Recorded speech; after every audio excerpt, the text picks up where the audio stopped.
All right, so you're thinking is like, why wasn't there a podcast last week? I mean, it's a natural question for those that listen on a regular basis. They tune in, they go to wherever you get your podcast, and as you look at the library and the history, you'll notice there's a 2-week gap, and you're like, so what happened last week? Was Pete getting Botox?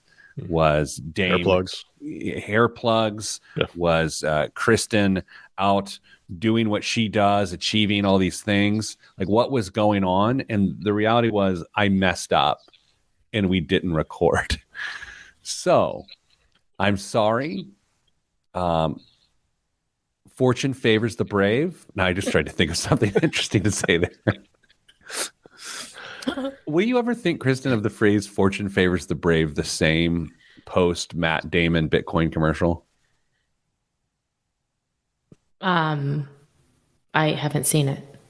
Nope. Oh, what? Boy. What is going on? I'm sorry. I'm the sorry. Generational gap is widening. I'm sorry. Dame, will you ever think of the phrase "fortune favors the brave" the same since the Matt Damon Bitcoin commercial? Was it brave or bold? I can't remember. Fortune favors the brave. Okay. Yeah, brave. I think I will just always tie that to the thing. If you would have bought like $10,000 of it when that commercial aired, it would have been worth like $1.50 right now. It's amazing. Oh, how fortunate. Hello, Jeremiah. Jeremiah, I have got bad news for you today, buddy. I got a hard out at the top of the hour. Andy, Sorry. Good morning. Good to see you. Kristen, last weekend, did everything go the way you wanted it to? Everyone's waiting to know. No, it did not. So maybe this weekend. This weekend is the time. This is it. This is the weekend. You've put in the work. That's the thing. Yeah, but sometimes things just don't work out, Well, it can't be taken away from you, though. You put in the work, you did everything you were supposed to, and it just didn't work out. So you give it another shot. I appreciate the pep talk. And in the words of the talented Mr. Ripley, fortune favors the brave. All right, Dame, on the show this week, have you ever seen the talented Mr. Ripley, Kristen? No. Is that one with Jude Law? Yes. And Jude Law is somebody beats the snot out of somebody with an Don't oar. ruin it. Yes, with an oar. Was I alive? That's what I always ask. That's okay. Okay, let's do this. I will say, that's a fair question. I'm looking right now. I would assume 1999. You were alive in 1999. I was barely alive. I will note, Jude Law is ridiculously good looking in the talented Mr. Ripley. Tanned, I'm listening. trim, coiffed. Listening. Yeah, check it out. Listening. Yeah. Okay. Let's start the show. We're starting with a game called Would You Rather, the financial edition, correct? Indeed.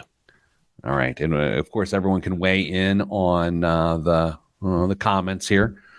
I feel like there was a housekeeping note I wanted to note on here. Do you remember what it was, Dame? Was there something I was going to share?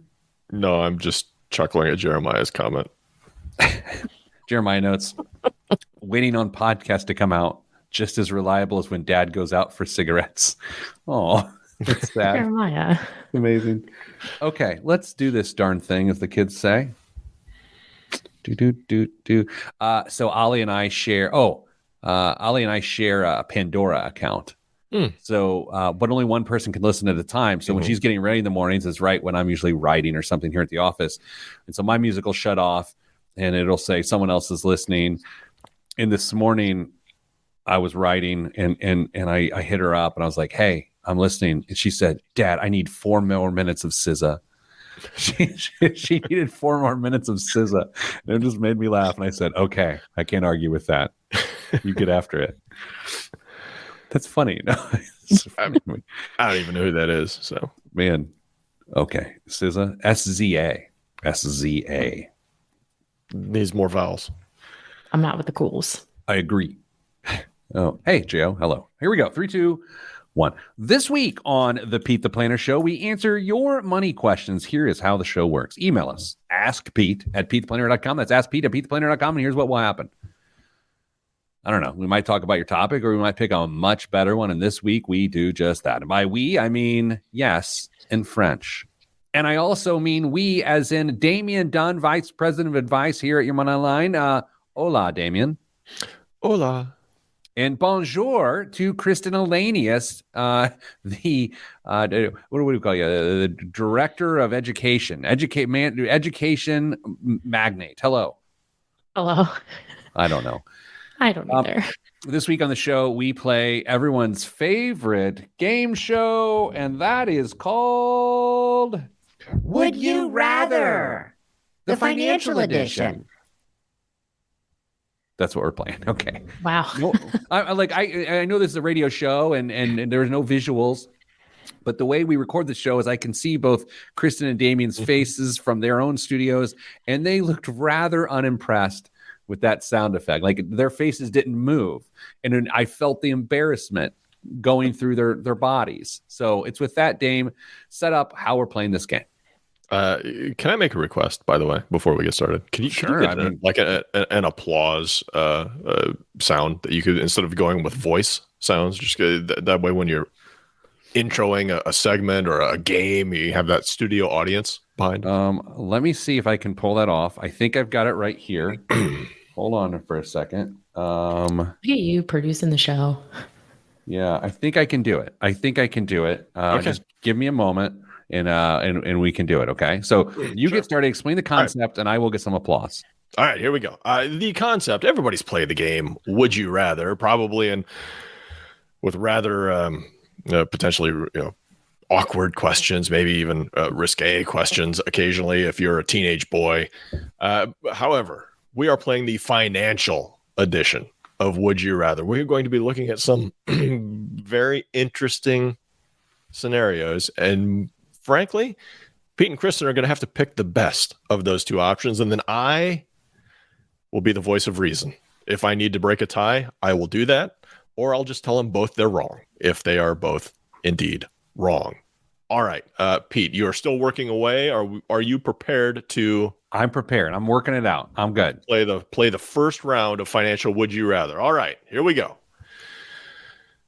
Would you rather take a unsecured personal loan or a home equity loan? Unsecured personal loan or home equity loan? I mean, age before beauty. So that means I go first, right? Wait, how do we do this? Kristen, you go first. No, yeah. Yeah, that was good. So tough. I think for me personally, and I'll explain it after Pete, you give your answer, I might do the home equity loan, but I think for most scenarios, I would say the personal loan. Okay. Pete, the ball is in your court. Can I ask a follow-up question? Like how much money? Oh, it doesn't work. That's not how the game show works. Don't ruin the game. You can, but I have every right to say no. Personal loan. Personal loan. I mean, the interest rates are going to be higher, but I feel like the risk of catastrophe is lower. So I'm going to go with personal loan. Kristen, would you care to give some explanation behind your answer? Sure. So for someone like me, I know that my personality is that I need some additional push. So if I found myself in a position where I needed to eliminate that liability, I think that if it was a personal loan, I would feel less pressure to get myself out of that position.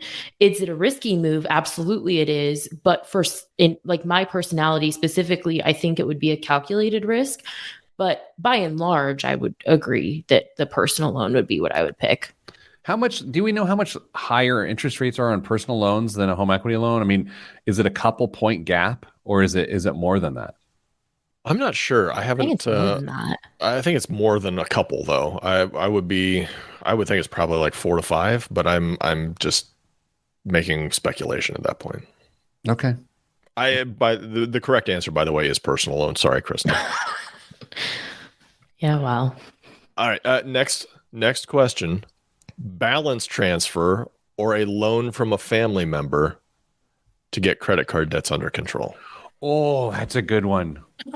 That's hard. Wait, can I go first this time? Balance transfer or a loan from... Oh. I got to go with balance transfer. I think balance transfer. Both of the where I maybe I had to give my explanation later probably because we had to get the answers out. I'm going balance transfer. Dame or Kristen, what do you got? I don't like family member loans almost ever, so I would probably pick the balance transfer. Yeah, for me, both of them are a dangerous exhale. Where you're just like, whew, solve that debt problem, but you didn't. You really kicked the can down the road. I will say that like consistent and constant and perpetual balance transfers are one of my bugaboos. They really bother me. And I feel like it's the ultimate in thinking you're solving a problem when you're actually not.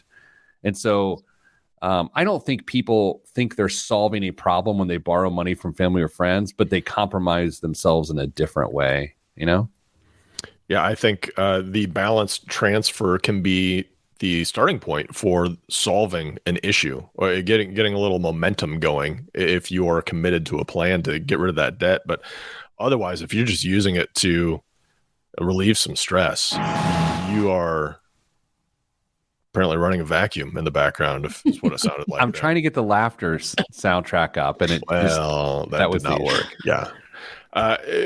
I would rather do the balance transfer than the personal loan, clearly. Is there, okay, so maybe can we deviate just for a moment here? Is there any scenario that a loan from a family member makes sense? I mean, I feel like we've dabbled in this before, but can we give an example? Kristen's nodding her head, so that just you can't nod your head and then not give an example. Sorry. Kristen, you clearly have something at the tip of your brain here. What is the perfect example of when to borrow money from family?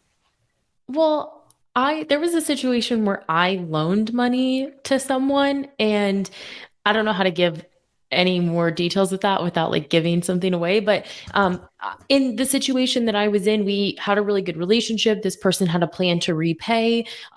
They just literally through no fault of their own needed some cash that they didn't have access to immediately. And it was like, it worked out really well.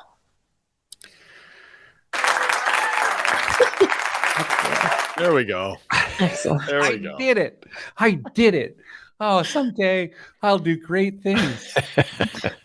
All right. Okay, Dame, we do not have time for one more of these. We're going to do after the break. We will pick up where we left off on Would You Rather. These are tricky so far. Are they all debt ridden or are they not? No, they. I think they get trickier actually. Seriously? Yeah. Yes. All right, they get trickier. Dave, a quick note. I know our contest for the year of stock picks has you saying Twitter would be the biggest loser of the year, right? Yeah. I mean, are you?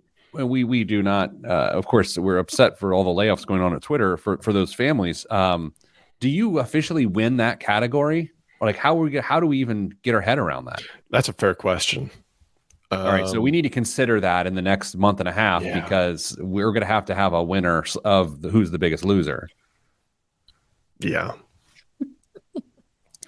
Fantastic. Speaking of, coming up after the break, more of Would You Rather. That's right here on the Pete the Planner Radio Network, which is a thing I just made up.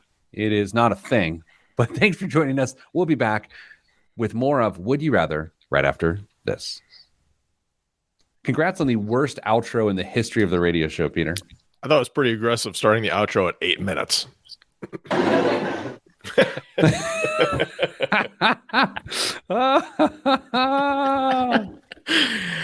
Oh, this is going to be good. And so we can do all sorts of things. The next question on Would You Rather. Excellent. And I can read it. Okay, how about we got it? Bachelor number 2.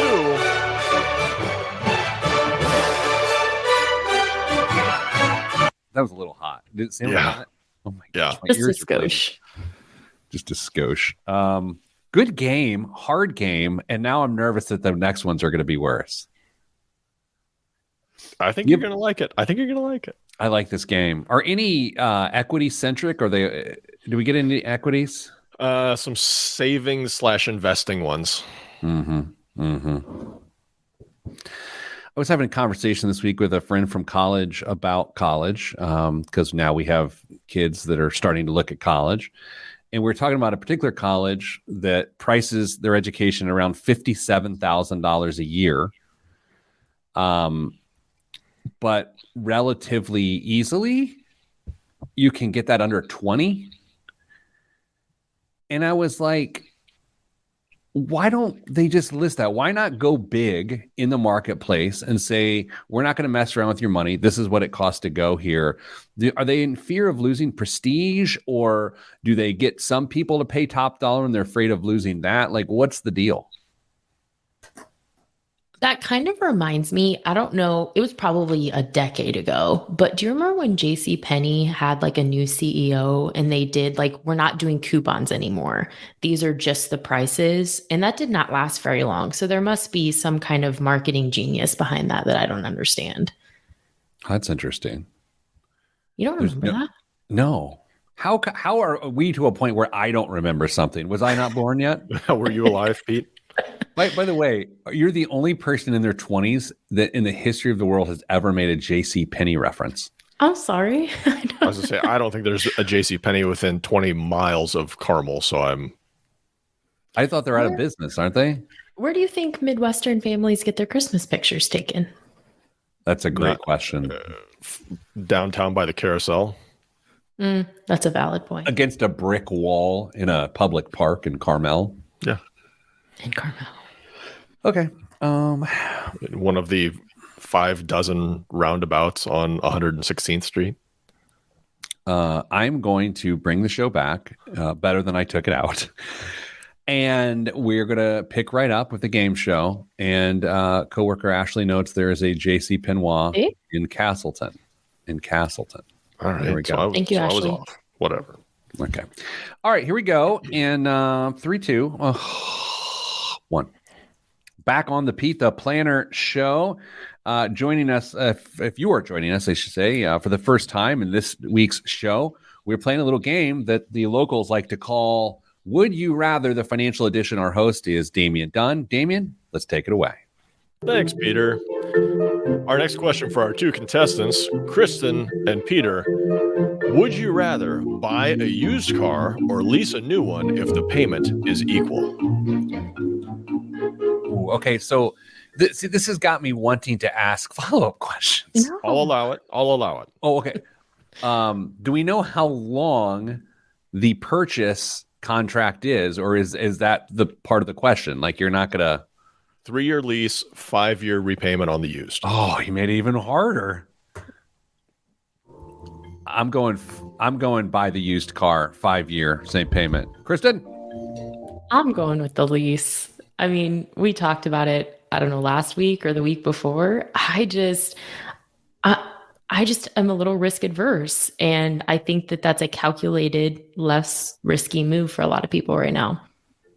Kristen, I believe there would still be some risk involved knowing that you're going to have to do something in 3 years with the end of a lease. Yeah, but you might have to, that used car might not make it 3 years. Well, buy a good used car. I'm not going to name names, but buy a good used car. What is a good used car? You were the car guy on our show here. What is a good used car? A Toyota. But go buy a used Toyota and it will run for ever, essentially.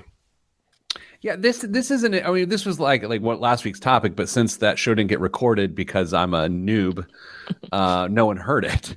Yeah. But yeah, last week our takeaway was like now could actually be a reasonable time to lease a car. Mm-hmm. But I don't know why on this question I went straight to buy, because it's the payment was the same. I think that's why I changed. I specifically made sure the payment was equal just to make you think a little bit harder on that one. Because typically the payment's not going to be the same. Nope. Because, let's say that in your example, it's you're leasing a new $40,000 car. You would be buying, and the math's not going to work here, but like a $22,000 car to make the payment the same. Mm-hmm. Yeah, it's a brain teaser. Look at you. Look at you. I know. Okay, next on Would You Rather. Here we go. Hold on. I got to get the music on. right now, would you use emergency savings or a 0% offer for a home repair like a water heater? I want everyone to sit on this one for a little bit. Kristen, you go first. I think that I would probably prefer to hold the cash considering where we're at. I'm not normally in favor of a 0% offer, but I think, again, given where we're at, I might lean toward 0%. Judges? I would say pay in cash. A bird in the hand is worth two in the bush, as some people say. I was gonna say the kids, but the kids definitely don't say that, right? I thought you were gonna say Matt Damon in his next Bitcoin commercial. Oh my gosh. Fortune favors the brave, Kristen. The answer to this question is use the emergency fund. Use the emergency fund. That's what it's for. We're in a recession. But I have an emergency fund. What's more of an emergency than having an appliance break? Yeah, but maybe this comes back to the behavior, and I like to almost like force myself to make good decisions. So if I have like this 0% like monthly payment type deal, I might be more inclined to do that versus immediately replenish my emergency savings account. And maybe I'm a little biased. I will say one of the things that has driven me the craziest in my career, and it was I can't tell you too much of the details of the story, but I was sitting with this couple talking about their finances, going through their finances, asking about debt, and the guy was very like, "Oh, we're fine. We don't need to do it." And it got to this place where he's like, "Oh, but we do have $80,000 in 0% interest loans." And I was like, "Dude, you have $80,000 in debt. Just because it's a 0%, you're getting tricked here." And he's like, "Yeah, but it's a 0%." He's like, "I'm like, no. You owe the world $80,000." He's like, "I don't see it that way." And I'm like, "Well, I don't tell how to," and then do his job. I know. I would love to say, "Well, how do you see it?" But that just spirals into more craziness. I mean, I guess, Kristen, to your point, you get a little bit of flexibility there. You can make payments, and then when things improve, you can move money over. I don't know. What if you paid the 0% out of your emergency fund month by month? That's what I was assuming a person would do. Kristen, I assume that's what you assume a person would assume. Yeah, assume that is what I would assume. I feel very cautious about depleting any cash right now, but I'm a worrier by nature. So maybe the two of you aren't as worried as me. Oh, I worry all the time. Do you think these bald heads come with security? Why do you think we have no hair? Oh, I thought it was the opposite. Don't ask two bald men if they worry. Yeah, we used to. Yeah. But here's what I worry about. My wife gets sick of me, and I have to take this bald head out into the marketplace and find companionship. That's what worries me, Kristen. That's fair. Nowadays, though, Pete, the bald heads are much more accepted. I think it's the faces that we have to worry about. Yeah. Look at this face, Kristen. I can't take this face out and to find companionship. I'm going to have to find it online in the metaverse. The metaverse, yeah. That's good. Start working on your metamoji or whatever they're going to be called. All right, Dame, how many do we have left in the Would You Rather? I have 3 more. Okay, here we go. Next question. For adequately contributing to your 401k, would you rather put additional savings in a Roth IRA or an HSA?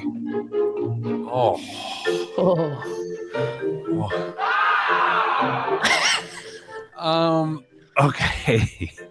This is a tough one. I feel like I'm up first on this one. Yeah. Mm-hmm.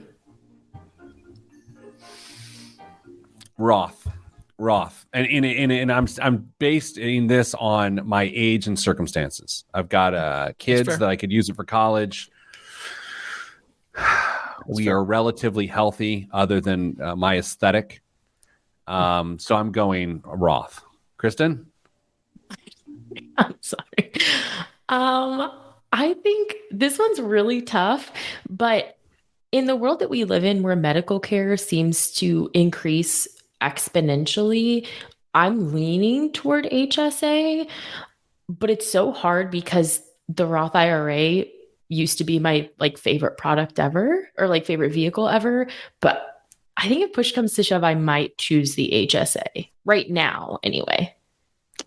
Dame, you're not the tiebreaker. I mean, but you are the authority in all things, including vehicles.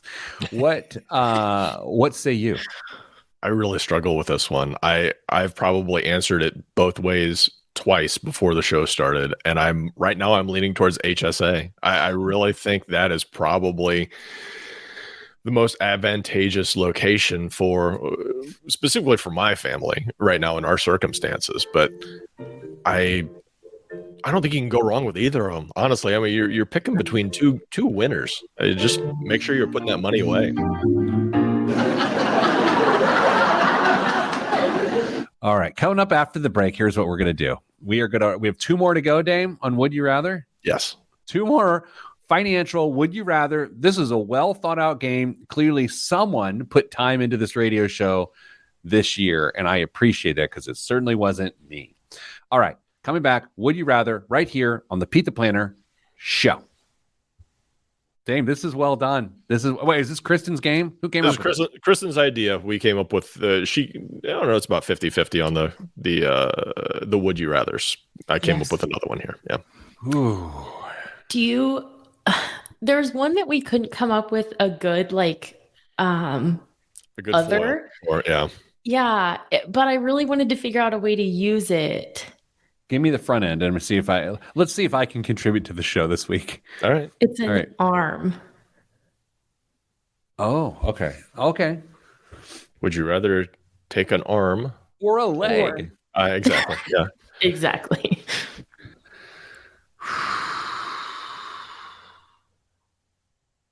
Let me think about that for a second, because I think that'd be an interesting one to add. I agree. That's a really good one. Okay, here we go. Arm or don't buy the house or continue to rent. All right. That's why I get paid the big bucks. This is why my name is all over billboards. Oh, guys, can I share something with you? I suppose. I'm not sad. I'm not sad and I'm not humbled because this is just the way things work. I don't think I'm doing the television commercials this year for College Choice 529 plans. Wait, didn't they just do that high likability factor? Yeah. Who's more likable than me in the state of Indiana? Damien. Kristen. Yeah, guys, Kristen. Wait, hold on a second. Kristen, are you doing them? That'd be the best plot twist Fortune ever. favors the bold. Fortune favors the bold. Oh boy. Yeah, they haven't reached out. And so like I can't say I don't really care. I always enjoyed it. Like it's a challenging afternoon, right? To try to be good at something I don't do. And I actually never watch the commercials. I don't watch much TV, and I don't care that they're out there. But it's almost like at some point someone made the decision of we're out of the Pete the Planner business, and that stings a little bit. Yeah, but I get it. I mean, at some point this radio show will be canceled. You know what I mean? Mm-hmm.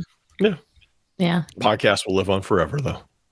At one time at the station of where our show is, the flagship station of which our show appears or whatever airs, I had a good buddy who was in management there, and I remember just always talking to him like, hey, when the day comes, because I assumed he would still be there when we would lose the show, I need you to just text me you're fired, and that's it. That's it. I need a text. I want it to feel like really monumental, but now he's not there. So now it could get weird when this show ends, and it will end at some point. They're going to move on, or better yet, maybe I'll quit before they fire us. you think maybe they just stop playing it on Sundays? They wouldn't tell you. You keep sending it in, and it just wouldn't be on there. We get bumped for something. It's funny you mentioned that, Dame. That's what the Indianapolis Star did when they stopped running my column. Is I sent a column in. It was supposed to run on a Sunday. It didn't run, and I emailed my guy, and he was like, "Oh yeah, we ended your column." And I was like, "Okay, thanks for that." And then whatever. Good times. This is a fun topic. Public failure is fun. Yeah. I think the goal will be to quit the show before we get fired, right? It's tough though, because you're running a race with an undetermined finish line at that point. You don't. I mean, I guess it's whenever you say it is. It's like a Dutch auction. Yeah. Do we go out with a bang? I mean, like with things that need to be censored and beeped out on that last segment. Oh, okay. I'll say this. I'm emceeing a charity event this weekend, this Sunday morning, which I look forward to. I like helping the charity. I've not done one since last year at this time, the same charity event. I feel like I'm a different person since then. I don't know if I'm going to be charming in front of 1,000 people this year. Last year, I could still hold it together. This year, I don't know. I don't think I can charm 1,000 people on a Sunday morning. You better start working on that at home. I'm in a dark place. If you can charm Mrs. Planner, you're in good shape. That's why I said I don't think we're in good shape this year. Oh, man. Along those same lines, I had someone yesterday tell me that she noticed that I was really quick on my feet thinking, and I was like, well, you see, there's this thing called the Pete the Planner Show. I will say Dame showed out here in the last week here at work, and he was put in an incredibly uncomfortable position and was forced to think on his feet. And experts say the reason is because he's forced to do so every week on the radio show. Dame, what say you? I think I've been trained for that moment for the last 3 or 4 years of my life. It all came full circle. When I love the internet shut down and left me on a Zoom call with half a dozen employees and a very, very large employer. Just hey, Dave, say something funny. Yeah. That's great. Oh, that's good. That was me laughing. Okay. All right, let's do the show because Jeremiah, I have a heart out at the top of the hour. In 3, 2, 1. Back on the Pete the Planner Show. We're playing a little game today called Would You Rather? The financial version. Damian Dunn is today's host. So, ladies and gentlemen, Damian Dunn. Our next question for our contestants. Would you rather take out an adjustable rate mortgage or not buy the house? Oh, man. This is tough. It's actually not tough. I think this is the easiest one, but I think it's it's easiest one for me personally, but I think in the marketplace, it's easy the other way. So I would not buy the house. Actually, now that I say that, I feel like I'm being a tough guy. Oh, this is terrible. Kristen, I think it's your turn to go first. I know that part of the game is not knowing any additional details, but it's how many years until my first interest rate adjustment, Damian? 3. And we'll say 3. Yeah, that's a 3. Well, 5. 4. 7. I would have a really hard time being an advocate for buying the house, but I think the counter argument to that is, and these sound like famous last words, can it get worse? So I don't know. Yeah, I have a lot of faith in my ability to figure stuff out. And I think that's a recipe for disaster when an adjustable rate mortgage gets involved. Mm-hmm. I don't know. I mean, we're also noting, are we noting the times we live in, Dame? Like, are we noting that interest rates are at 7.5%? I mean, because not to cause any massive mistakes for anyone here, but interest rates got nowhere to go but down. No? not yet. Although I did see this morning, I did see that the 30-year had dropped under 7 in some areas. So that's a little, but that's not a. Yeah, but the Fed just raised interest rates like 2 days ago again. I can't explain it, Kristen. I'm just reading the news. Well, so isn't it, would you rather is like the Fed starts to lower interest rates the first time they go back down? Do you buy a house then? Do you get an ARM then? Or do you wait to buy a house because it's a downward trend? Like, isn't that a better would you rather on the first tick down?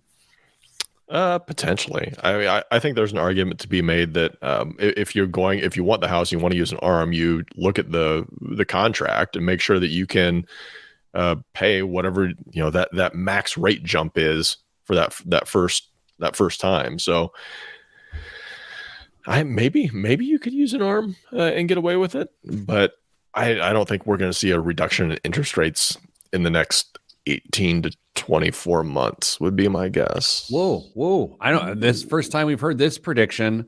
Breaking news right here on the Pete the Planner Show. Dame says no rate reduction for 18 to 24 months. Is that like a, are you putting that out there or are you just floating it? Like, what are we doing? What is that real? I might have listened to a well-known economist a week or two ago that kind of went through what he anticipates and what actually different members of Fed boards have put out there for what they think interest rates are going to do over the next 12, 18, and 24 months. And I think it's going to bump up a little bit more, slower, half a point here, half a point there. And then they're going to hold steady for a while. And the thing we have to remember is that big macroeconomic changes like this don't take effect immediately, and it's going to be a while to see how this all washes out. So even if they get to a point where they think they've raised them enough, they're going to sit on it for a while. It's not going to be a we ran it up and now we're going to start backing it back off quickly thereafter. All right, what is next on Would You Rather, the financial edition? Would you rather pay down debt or sit on cash right now?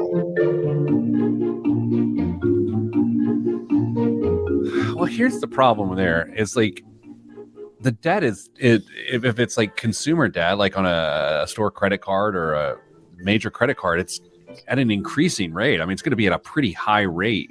And then your cash isn't, I mean, although it's earning more than it used to. It's tough. It would depend on how much cash I had in excess of what I'm paying down. Kristen, you answer first. I think that you have to have some balance here because you need to be a little bit more aggressive and flex that debt pay down muscle. But as several of my answers have alluded, I'm very pro cash right now. I'm very risk adverse. So I don't know that I would encourage a very aggressive debt pay down or like depleting cash to pay off a debt if you have it available. I think it'd be really hard for me to give that recommendation right now. I think if you're paying the credit card payment with your income, I could see sitting on the savings. Mm-hmm. But if you're dipping into your savings to pay the credit card, I think the answer is different because I don't mind reducing consumption and spending to handle that issue. I think that makes sense. It's where you haven't changed your consumer behavior to allow for carrying the debt. See, I think that's like one of the sneaky things about debt is there's the idea of carrying the debt, and then there's reducing your consumption to carry the debt, and reducing your consumption to carry the debt is a very healthy activity, which will lead to getting out of debt. But they're not, it's not a circle Venn diagram here. There is not always overlap between those two groups. I think you only dip into the cash up to the amount that you can replenish in 12 months.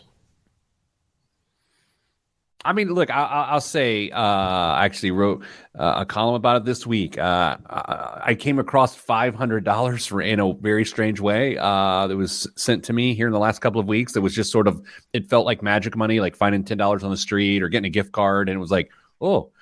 And previously, I'm a big money burn hole in my pocket on found money, money like that. If I get a gift card from my mom for Christmas dinner, by dessert, I have ordered a sweater. Whereas my wife has a drawer at home full of gift cards over the years. So this $500 to me, I was like, okay, well, I saved it. And like, I'm at a place where I'm trying to get cash heavy, not out of the market, by the way, people, but in lieu of spending, I am saving because I just want to. I'm not worried about parting with emergency savings because of an emergency, but I just feel better that it's there, and I feel better that there's more. That's how I feel about the next couple of years. Are we ready for the last question? Oh, yes. Let me get the music ready for the last question. Okay, here we go. Peter, you're age 55. No, I'm not. I'm 44. I just look 55. Sorry. For this question, you're age 55. Do you continue to DIY your investment management, or do you hire a financial advisor? I mean, come on. I mean, it's obvious of what I would do. Maybe, but yeah, actually, you know what? This is a more interesting question than you might think. Because I am no longer an investment advisor, and I'm barely a reasonable financial mind at this point. I have a financial advisor, but you're saying if I was DIY at 55, I say maybe I shouldn't have put your name in front of it. The average person, age 55, retirement is just over a couple hills. That was nice. I like how you painted that picture. I mean, you hire a financial advisor. It's foolish to try to go your own at 55, especially with Social Security choices on the horizon, just over 3 hills. Kristen, do you? I agree. I think that you hire the advisor. Circle gets the square. That's a Hollywood Squares reference. Have you ever seen that show, Kristen? Yes. What?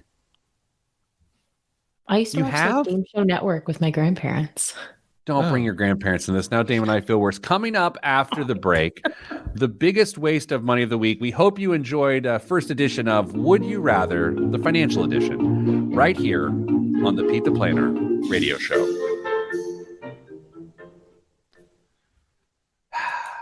Okay, Pete, I know you have... Go ahead, yes. Oh, I know, no. You bring up your grandparents in reference to Damon and I making a pop culture reference. Sorry. It's like, Pete, didn't you date Judy Garland? Like, no, I'm not that old. Okay, like I'm not. I enjoyed Wizard of Oz, but she is not a contemporary of mine.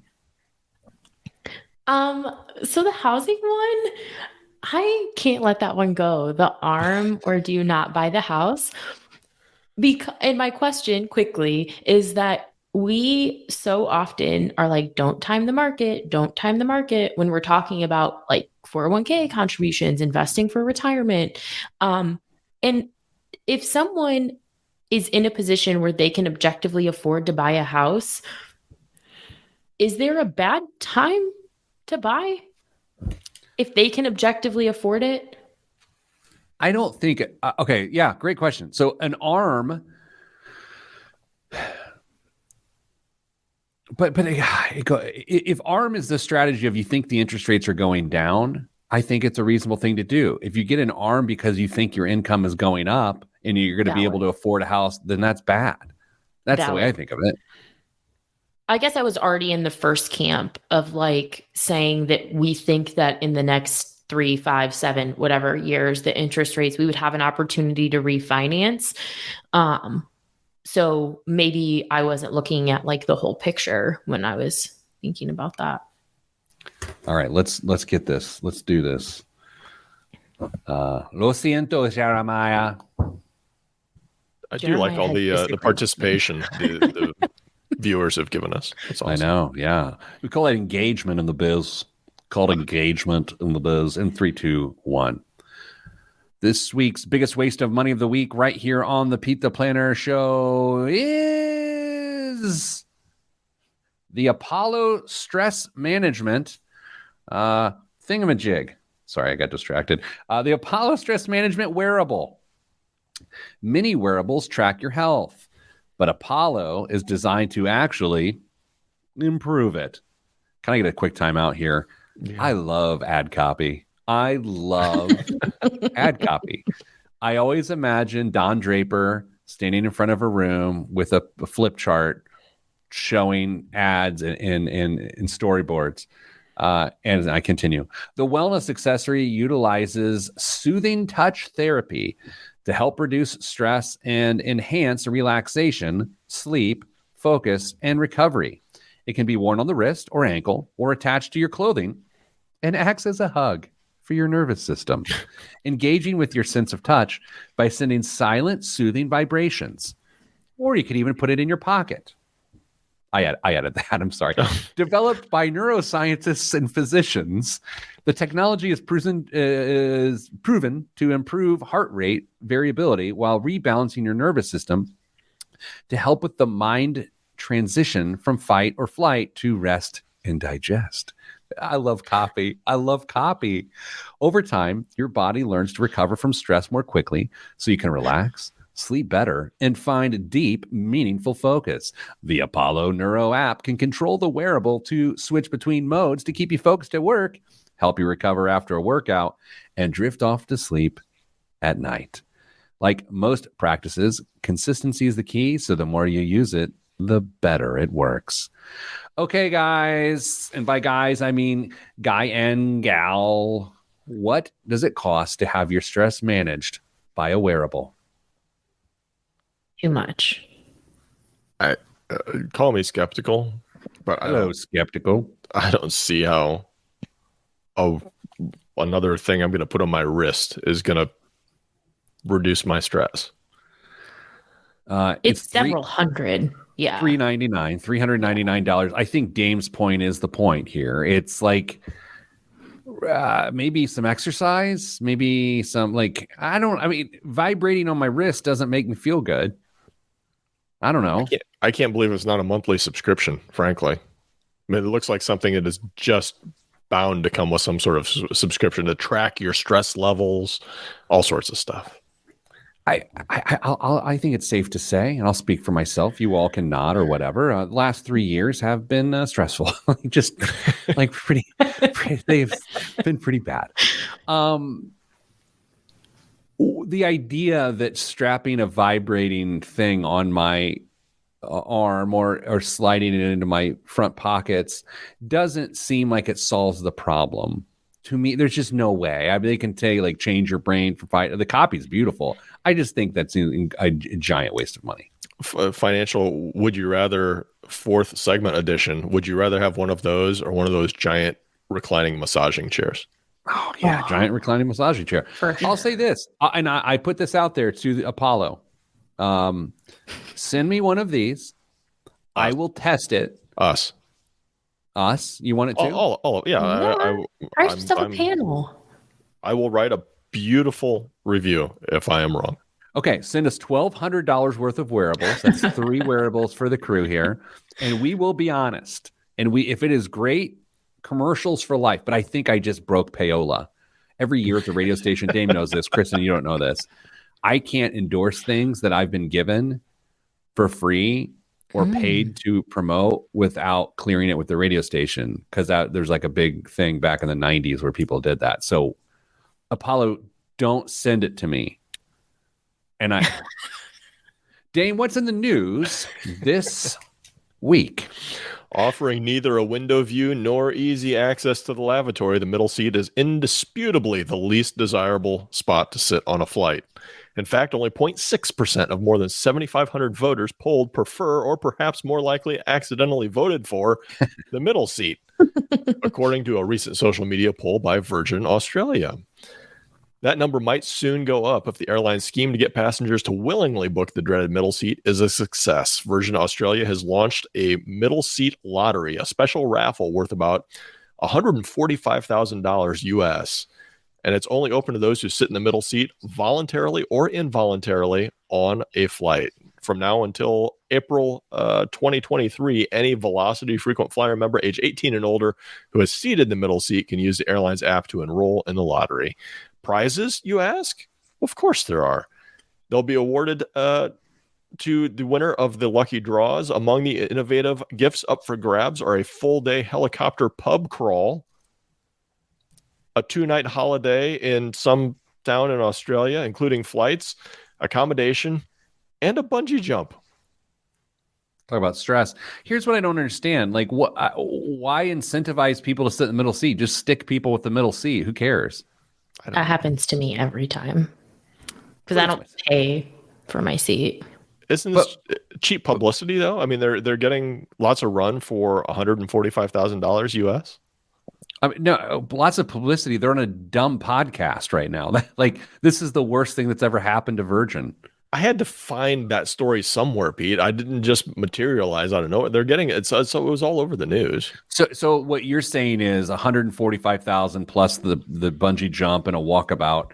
The expenses for that is just a PR spend, cheap advertising, because there's really no benefit.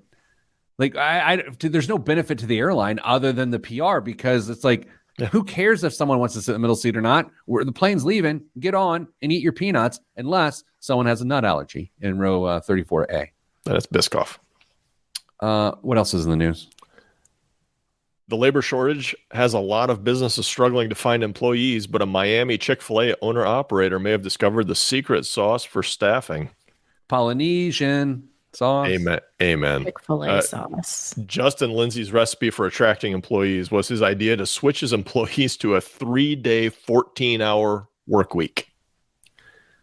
Not too long ago. It's 3 days, 14 hours a day. Oh, 14 hours a day. Oh. Okay, 3 days. That's where I was. Yeah, it was poorly written. I should have adjusted that before I read it. Yeah, okay. Not too long ago, business was booming for Lindsay, but his employees were getting burned out. He says some of them were working 70 hours a week. So earlier this year, he overhauled weekly schedules. He divided a staff of 38 into 2 groups and alternated weekly schedules into 3-day blocks of 13 to 14-hour shifts.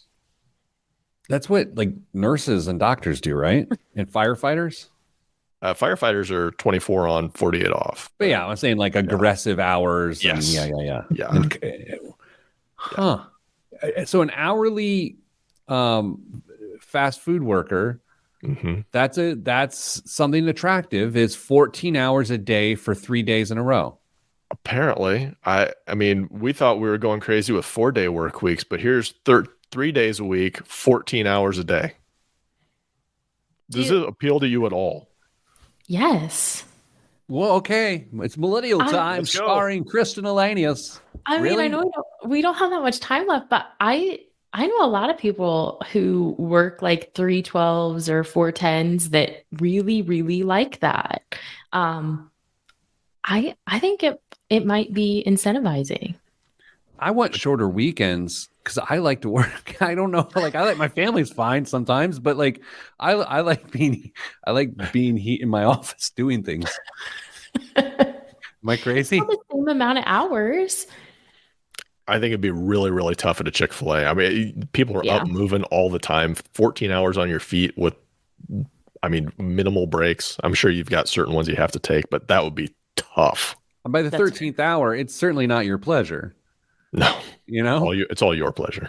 I mean, that's interesting. And here's the other thing about that. At that point, you're eating 3 meals at Chick-fil-A.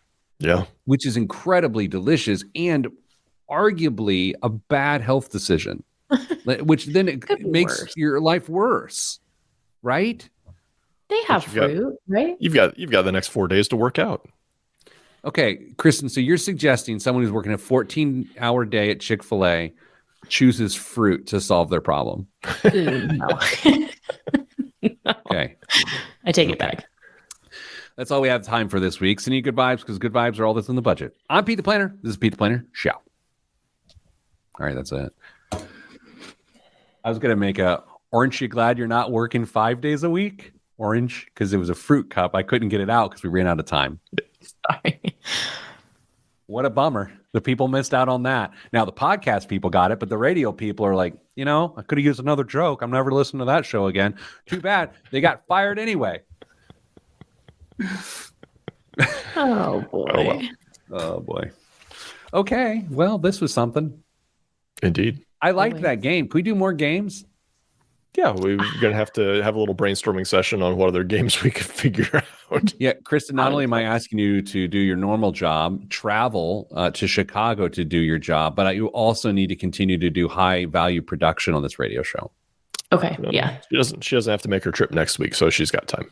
Dame, are you going to miss a show here in the next couple of weeks for your trip, or is that midweek or something? I'm going to miss one for sure, and then I wasn't sure what we were doing over the Thanksgiving break. We're giving thanks, you jerk. What else do you think we're doing? I'm only going to miss one. Oh, no, we're doing a show, but we're going to give thanks.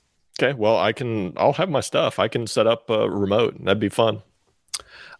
This year, I'm surprising my family. I might not make turkey. I might make lamb, and I was going to call it Shanksgiving. Nice. Like lamb Shanksgiving. What do you think? I think that might be the cost-effective way to go because turkey is going to be about 75% more expensive than it was in 2019. I think we just get to slaughtering lambs early. Sorry. Clarice. So graphic. I mean, it's like, oh, we're going to have lamb. But the second you're like, hey, let's slaughter a lamb. And then it's like, I don't care for lamb anymore, sir. Yeah. All right, here's the question. Kristen, how many times a year do you consume lamb, mutton, or sheep product? In how much?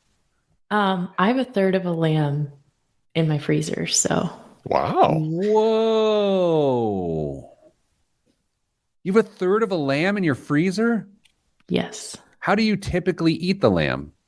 It's all like ground lamb. So what do you make, like a pasta sauce, or you do lamb burgers? What do you do? I like to do like a Mediterranean inspired bowl with like rice and ground lamb. And I have a recipe for lamb burgers, but I haven't tried it yet.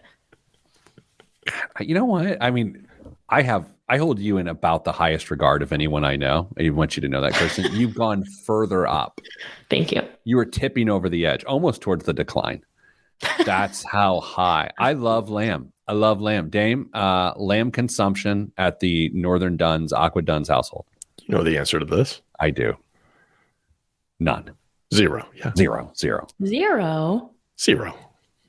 We're lamb probably once every other month, but usually we'll make like a lamb bolognese, and I love lamb shank during the winter, and I love lamb chops on the grill. Dude, I dig on some sheep. Nothing but mutton. You know what I'm saying? Oh my. I gotta go. That's excellent.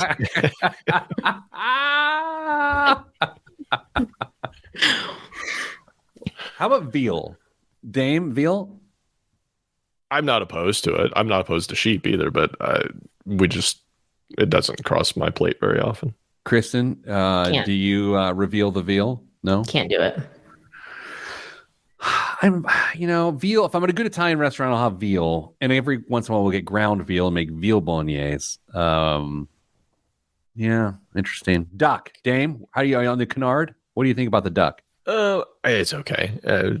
It's not something we make at home, but I think Mrs. Advice will have it every once in a while. Yeah.